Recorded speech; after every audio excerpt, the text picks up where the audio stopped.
Bueno, bienvenidos nuevamente. Vamos a continuar con la próxima charla que es fracturas de platilla tibial, cómo abordarlas. Mi nombre es Danilo Taipe Zamboni.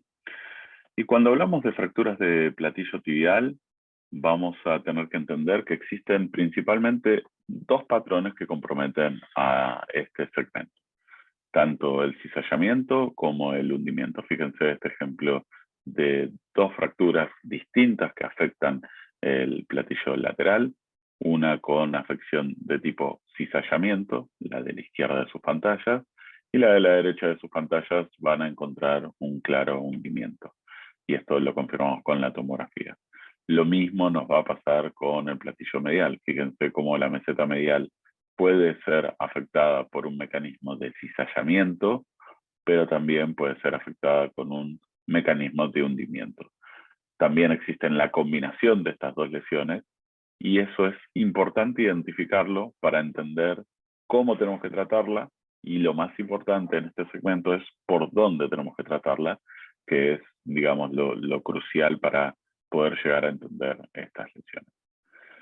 ¿Cuáles son los objetivos de la charla? Es entender los diferentes tipos de fracturas que van a afectar a este segmento, los distintos mecanismos del trauma, cuáles son las distintas alternativas para el abordaje de estas fracturas, alternativas de implantes, y una cosa muy importante es escuchar a esta fractura, qué es lo que necesita, cuáles son los requerimientos de esta fractura.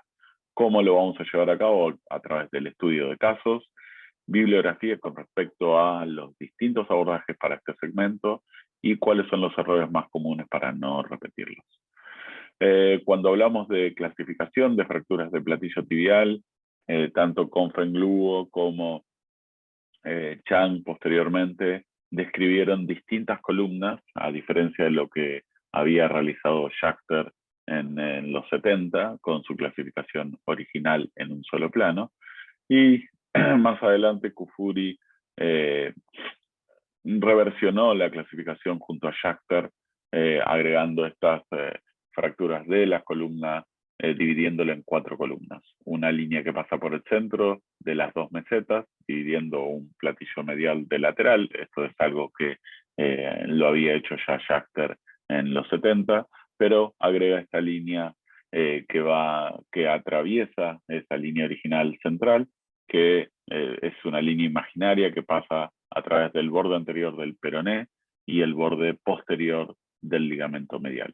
De esta manera quedan divididos 4 cuadrantes, uno anterolateral, uno anteromedial, uno posteromedial y uno posterolateral, y de esa manera uno puede entender cuál es el segmento más afectado.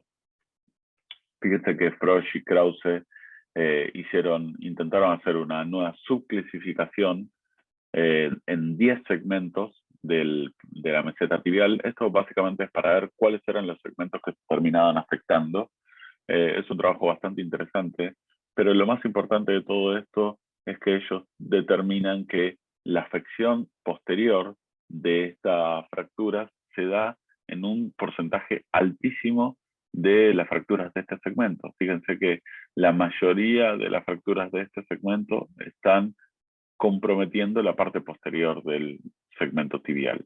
Por eso es tan importante esta nueva clasificación, que lo que hace es darle un poco más de jerarquía a la parte posterior, tener una visión axial de todo el platillo tibial para poder entender cómo encarar la solución de estas fracturas. Entonces dijimos que tenemos estas líneas, nos dividen en 4 segmentos, principalmente uno anterolateral, uno posterolateral, uno posteromedial y uno anteromedial. Y para esto también tenemos que tener en cuenta que debemos en la tomografía sacar toda esta información, tanto qué segmento es el que está afectado, pero también si el anillo del platillo tibial en el corte axial está continuo o no está continuo, si es continente o no es continente, junto con las dos espinas, tanto la espina anterior como la espina posterior del platillo tibial. Entonces, entender que tenemos que hacer una visualización 360 de el segmento tibial y por qué es tan importante la tomografía como en cualquier lesión articular, pero principalmente en el platillo tibial necesitamos entender este platillo tibial y esto es lo más importante, porque si fallamos en entender cómo es la fractura, vamos a fallar en cómo la vamos a ir a tratar. Veamos este caso. Este es un paciente de unos 35 años, tiene esta lesión en las radiografías, en la tomografía. Evaluemos el corte axial, que es uno de los más importantes. Fíjense que tenemos una afección del segmento anterolateral, que parecería ser eso, ¿sí? Una impactación, pero también parecería tener parte de un cizallamiento. Fíjense que la impactación la vemos mejor ahí en la tomografía, ¿sí? Pero también vemos en el corte axial nuestra ventana de dónde vamos a poder ingresar, por dónde vamos a ingresar para poder solucionar esta fractura. Si vemos la clasificación de Frosch, vamos a ver que tiene una afección de la parte anterolateral, pero también tiene una parte de la anterolateral central. Entonces ya sabemos dónde está esa afección, dónde tenemos que ir a buscarla, y también sabemos por dónde podemos entrar.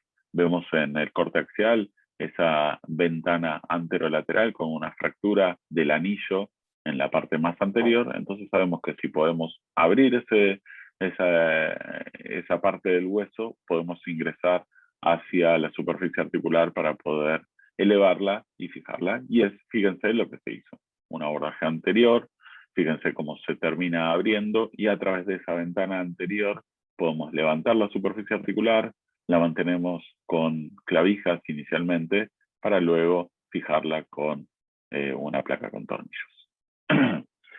Veamos este otro caso. Esta es una radiografía de una fractura. Fíjense que no se ve tan bien en las radiografías, pero si uno va a la tomografía, sí se ve esa impactación que está en la parte lateral, pero parecería ser un poco más central que la previa. Fíjense que ahí está afectada, no es tan severa como la que mostramos anteriormente, y parecería que el anillo estuviese un poquito más respetado. Entonces, en este caso, sí uno puede realizar maniobras percutáneas para reducir eso, mantenerlo con tornillos de neutralización subcondrales, y esa es la solución ya radiográfica, y una vez retirado el implante de la fractura, con el control tomográfico de la cirugía con una reducción adecuada. Entonces, ¿se puede hacer una reducción percutánea? Sí, ténganlo en cuenta para estos hundimientos que no son tan severos, que el anillo está continente, entonces uno puede tener una contención del anillo donde está fracturado y puede generar una desimpactación de manera percutánea, siguiendo un ángulo de ataque que puede ser desde el platillo medial o puede ser inclusive desde el mismo platillo lateral, desde una opción un poco más inferior. Habitualmente la técnica más común es desde el platillo contralateral, desde la cortical medial hacia el platillo lateral. Ahora veamos una afección un poco más severa del platillo lateral. Fíjense cómo tiene afectado casi todo el segmento. Si vamos al corte axial, vemos una afección lateral tanto de lo que parecería ser la parte anterolateral como también posterolateral. Tiene una ventana anterolateral, tiene otra ventana ahí un poco más lateral, pero también tiene una ventana ahí posterolateral, que son todos los lugares donde nosotros podemos tener un acceso. Esta lesión es un poco más compleja porque con el abordaje clásico anterolateral nosotros podríamos llegar a ver la parte anterolateral, o sea, la parte que está marcada en verde en el gráfico abajo a la derecha, pero no tenemos visión sobre la parte posterolateral, o sea, la que está en amarillo. Entonces, ¿qué es lo que podemos hacer en estos casos?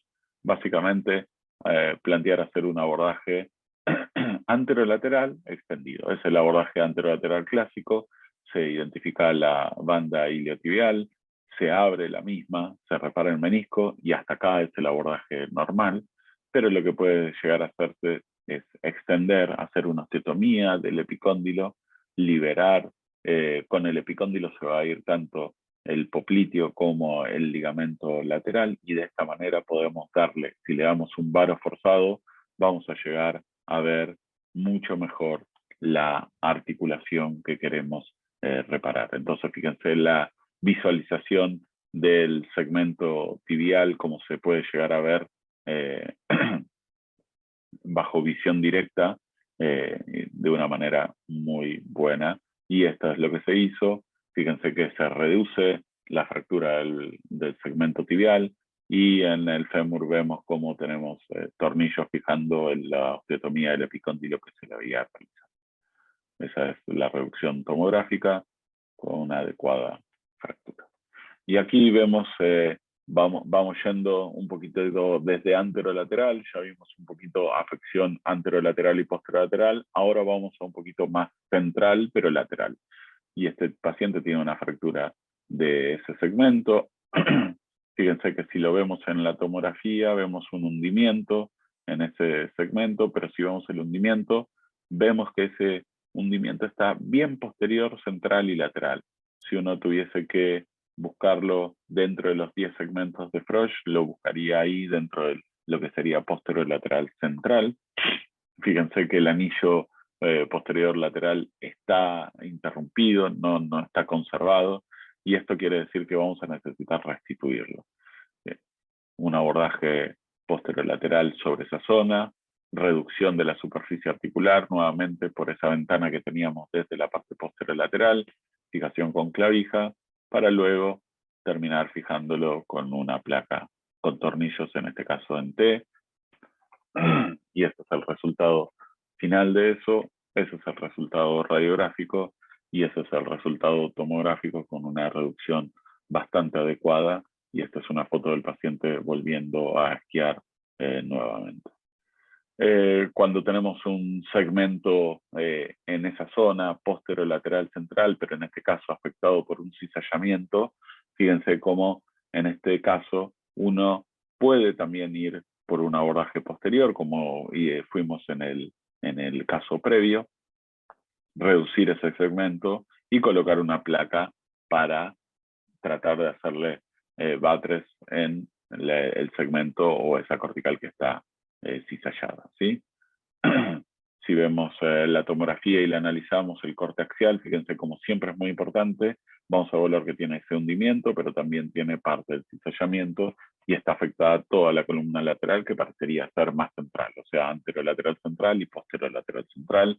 Ahí tenemos nuestra ventana por donde podríamos llegar a ingresar, y este es el abordaje que se hizo en los últimos dos casos. Este es un artículo de Confenluo, donde analizan el abordaje posterolateral para fractura de platillo tibial, y esto es importante porque hay algunas estructuras que uno tiene que tratar de evitar lesionar. Fíjense que el abordaje pasa a través del ciático popito externo y desde más o menos la articulación peronea tibial proximal a unos 5 centímetros está la salida, o la tibial anterior se está atravesando la membrana interósea. Por eso es importante conocer todos estos reparos para no lesionar ninguna de estas estructuras. Uno puede correr el gemelo hacia medial, el gemelo lateral lo corre hacia medial y hace una pequeña tenotomía del sóleo y tiene acceso a esa parte posterolateral. Como ven ahí, el acceso que se tiene a esa zona es mínimo, no se ve mucho, y uno tiene una ventana de acción para corregir estas fracturas que es bastante chico. Por eso uno tiene que evaluar si este es el mejor abordaje para esta fractura. Algunos lo necesitan, algunos lo pueden suplir con otros abordajes, como es el abordaje posterior, el abordaje anterolateral con osteotomía epicóndilo. Básicamente, la diferencia es que con el abordaje anterolateral con osteotomía epicóndilo, que es el que mostré previamente, uno no puede colocar una placa desde posterior, a diferencia de este abordaje que sí se puede colocar una placa para tratar de reconstituir todo el anillo tibial. Y fíjense una foto de las estructuras que uno puede lesionar. Esa es la salida de la tibial anterior cuando está entrecruzándose o está atravesando la membrana interósea, y esa es parte del popliteo que uno tiene que rebatir para llegar a esa zona. Fíjense, este es el abordaje, ahí encontramos el nervio peroneo, ahí se está trabajando sobre esa ventana, como les expliqué previamente, que es bastante pequeña, se reduce la fractura, se fija con una placa y ahí está, ese es el resultado final de este paciente. ¿Qué otras opciones tenemos para el segmento o el córner posterolateral, que es el córner o es la zona más que tiene más abordaje? Porque claramente no hay uno que sea el mejor o uno definitivo. Es una zona que es bastante conflictiva con respecto a cómo abordarla y cuál sería la mejor opción. Y el abordaje de Frosch, que descrito por el doctor Frosch, claramente, es un abordaje un poco más extenso que lo que hace es no hacer ni osteotomía del epicóndilo ni osteotomía del peroné. Es un abordaje que sigue digamos, el eje del bíceps femoral. Entonces uno sigue esa zona, va a labrar dos ventanas, una ventana que es posterior al bíceps y al nervio, claramente, y es la zona posterolateral, que la visión es bastante similar a lo que mostramos recién con el abordaje previo, y una zona que es más anterolateral, anterior al bíceps, y esa zona es un poco más sencilla o clásica, como si fuese un abordaje anterolateral. Fíjense que el abordaje es bastante amplio para tener una ventana bastante pequeña para llegar a la zona posterolateral eventualmente, y esas son las dos ventanas que uno debería utilizar para este abordaje. Este es otro caso que afecta a la parte anterolateral. Fíjense que también, como en unos casos previos, parecería tener parte de una afección bien central. En este caso, lo que hicimos fue reducirlo de manera percutánea nuevamente, reducirlo con clavijas y fijarlo con una placa con tornillos de manera percutánea.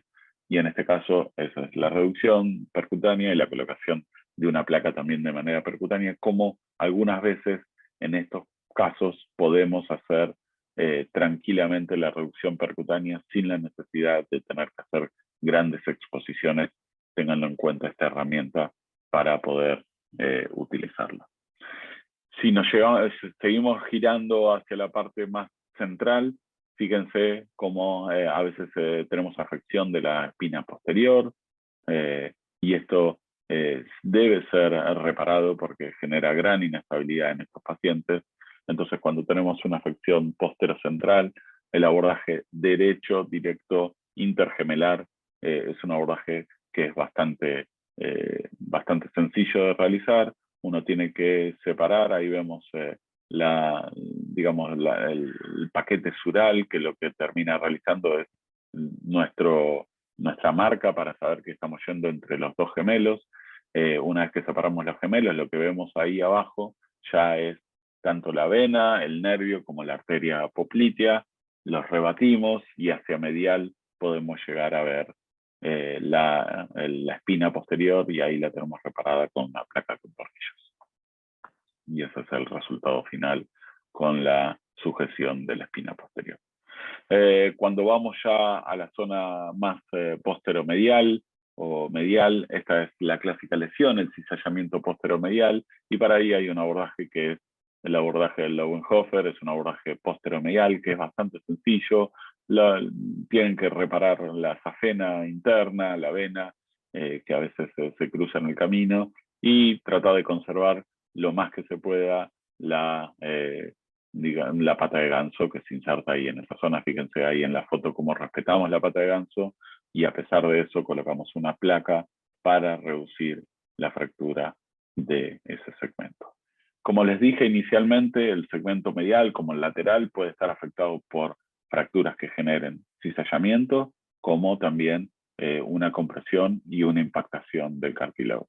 Y las lesiones por impactación del platillo medial son bastante severas, generalmente pueden estar acompañadas por lesiones ligamentarias del ligamento externo. Entonces es importante entender esto, y fíjense la afección de esta paciente, esa impactación severísima de su segmento medial. Claramente tenemos que hacer un poco de empujar algunos de esos fragmentos cisallados, pero también reparar parte de lo que sería la impactación ahí en esa zona. Y esto es lo que se realiza, un abordaje medial, fíjense cómo colocamos placas que vamos fijando desde distal hacia proximal para generar esta sujeción de ese cizallamiento y también corrección de la parte articular. Ahí vemos cómo estamos corrigiendo la articulación, la fijamos con clavijas y colocamos una segunda placa para mantener la articulación con una correcta reducción de esa fractura y el eje en el tiempo. Cuando tenemos ya una afección un poco más compleja, y estas son las que empiezan a complicarse un poco porque no tienen solamente un segmento que está afectado, sino combinación de segmentos y combinación un poco también de mecanismos, como les dije previamente, cizallamientos, hundimientos. Y si se fijan en esta fractura, tiene lo que parecería ser un cizallamiento posteromedial, tiene lo que parecería ser un cizallamiento posterolateral. Entonces sabemos que tenemos, por el artículo este de Jacques Terkufuri, que recomiendo mucho leerlo, debemos colocar donde vemos un cizallamiento, un pulgar, y donde nosotros consideramos que hay que colocar un pulgar para corregir esa fractura, es que tenemos que colocar una placa también. Entonces vamos a tener que colocar una placa desde el lado medial, una placa desde el lado posterolateral también, y si vemos el corte axial, también vemos parte de ese hundimiento en la zona central, anterolateral y posterolateral también. Entonces eso fue lo que se hizo. Inicialmente, cuando tenemos estas lesiones combinadas, siempre debemos empezar por la fractura que podemos reducir más anatómicamente, y en este caso casi siempre es el cizallamiento posteromedial. Entonces empezamos por ese segmento, fijamos la fractura posteromedial, fíjense cómo siempre fijamos desde distal hacia proximal, y esto lo que nos va a generar es que la placa misma nos genere la reducción de esa fractura.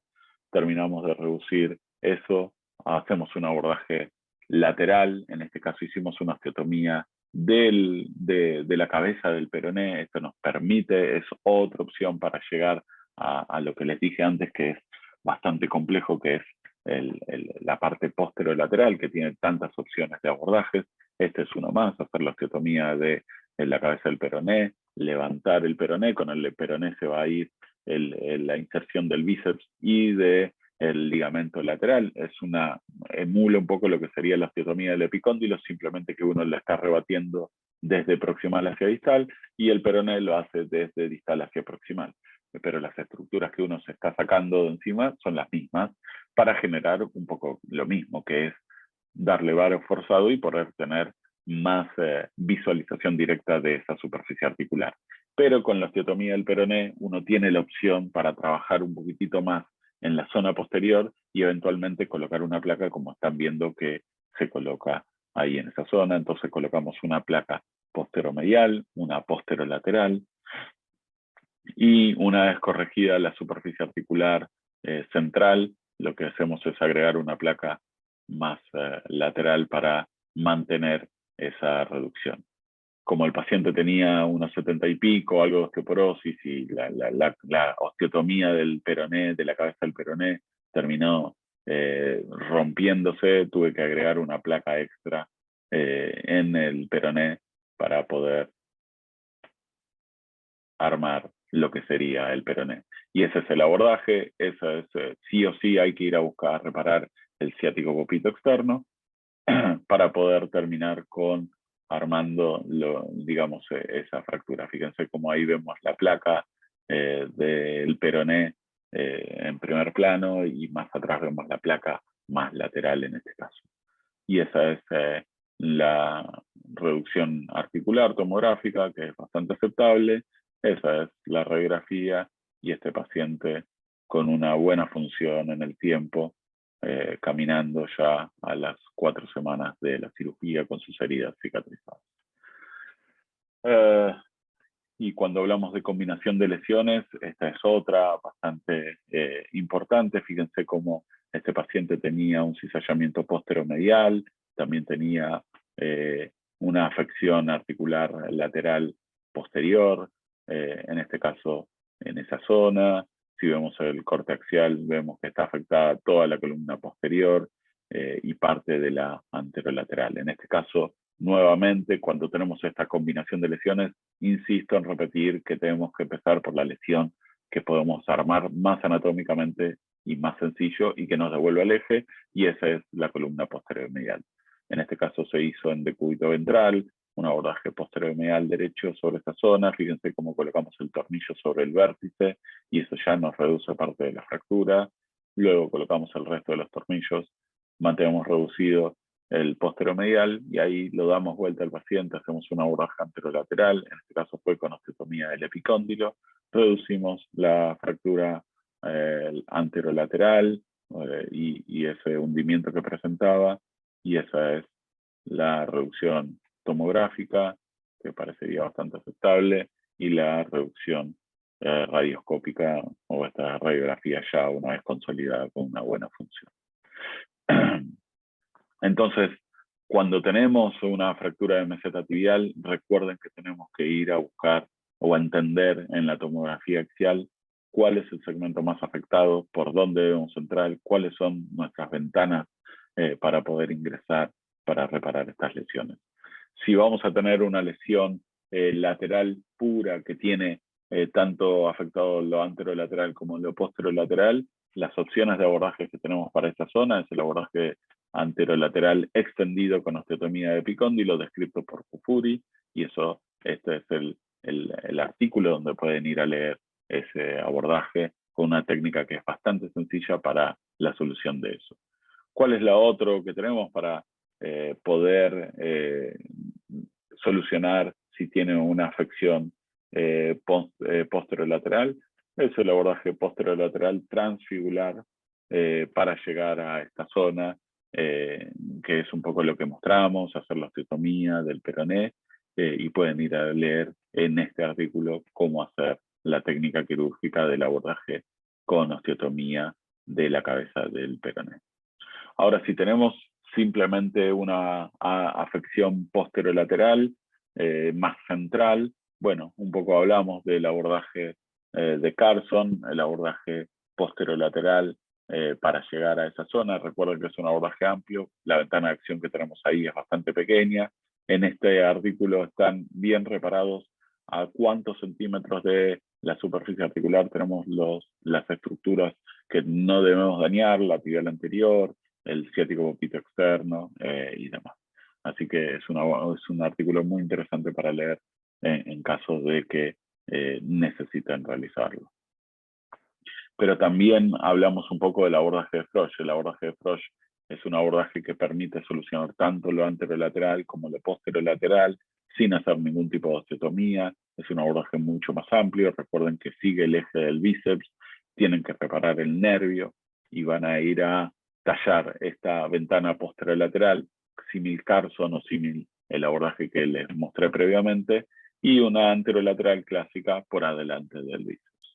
Cuando van a necesitar un abordaje central posterior para una espina posterior, bueno, ahí tienen este artículo que describe perfectamente la técnica del abordaje, como uno tiene que ir entre medio de los gemelos, correr hacia el lateral en las estructuras nobles, tanto la arteria, la vena, como el nervio popliteo, para poder ingresar en la zona de conflicto de la espina posterior. Cuando tenemos una afección bilateral, tanto posteromedial como posterolateral, y tal vez la espina también, hay abordajes descritos que son a través del hueco popliteo, ¿sí? Un abordaje central, como el que mostré para la espina, un poco más amplio, e ir a buscar los vasos, correrlos para un lado, correrlos para el otro, y esto da ventana de acción para trabajar sobre las dos ventanas, tanto la posteromedial como la posterolateral. Es un abordaje un poco más complejo y probablemente necesiten inicialmente más ayuda de un cirujano vascular, aunque se puede realizar tranquilamente si uno moviliza con seguridad los vasos. Hay distintas variantes de la salida de la poplitea y sus bifurcaciones. Esto es un abordaje este es un artículo, perdón, que habla de las distintas variantes que uno puede llegar a encontrar. Es interesante si van a realizar este abordaje como un apoyo de la anatomía. Cuando vamos a hablar de fracturas del segmento posteromedial, vamos a hablar del abordaje del Lopenhofer. Es el abordaje más utilizado sobre esa zona. Como les dije previamente, es un abordaje bastante sencillo. No hay grandes estructuras de riesgo ahí en esa zona. La vena es apenas que uno la puede reparar y eventualmente hasta ligar si es muy incómoda, y tratar siempre de conservar la pata de ganso, si uno puede.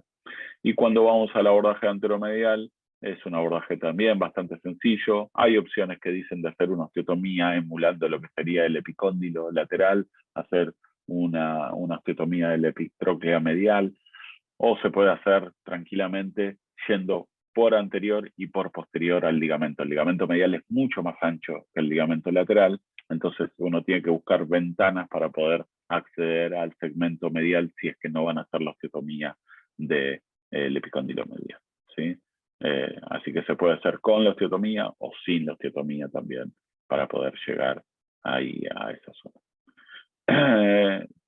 Finalmente les muestro este caso. Fíjense que tiene una afección que parecería tener un cizallamiento ahí en esa zona, que parecería necesitar que se le coloque un dedo por atrás para poder reducir esa fractura, pero fíjense que lo que necesitamos hacer es eso. Si vemos la tomografía, tiene una afección posteromedial con un cizallamiento, y básicamente es eso, un pequeño hundimiento más central, pero básicamente lo que nos determina es que tenemos que hacer eso. Fíjense cómo está colocada esta placa. Está colocada desde anterior, como el cizallamiento sigue estando en su lugar. Por eso es tan importante entender por dónde tenemos que ir a fijar estas fracturas para no tener estos inconvenientes. Y fíjense como si uno no planifica correctamente su fijación, lo que va a terminar teniendo son fracasos como este, como fíjense cómo termina colapsando en varo una fractura que parecería haber sido bastante sencilla para su reducción. Como mensajes para el hogar, entiendan que hay que estudiar adecuadamente con tomografía, y es importantísimo entender y detenerse a ver la tomografía en este tipo de lesiones. Entender la fractura y cuáles son sus componentes. Tiene cizallamiento, tiene hundimiento, tiene una combinación de las dos cosas, y qué es lo que debemos hacer con eso. Planificar la vía de abordaje, cuáles son las opciones de abordaje, si percutáneo, abierto, y aplicar las clasificaciones actuales como les mostré previamente. Muchas gracias por su atención.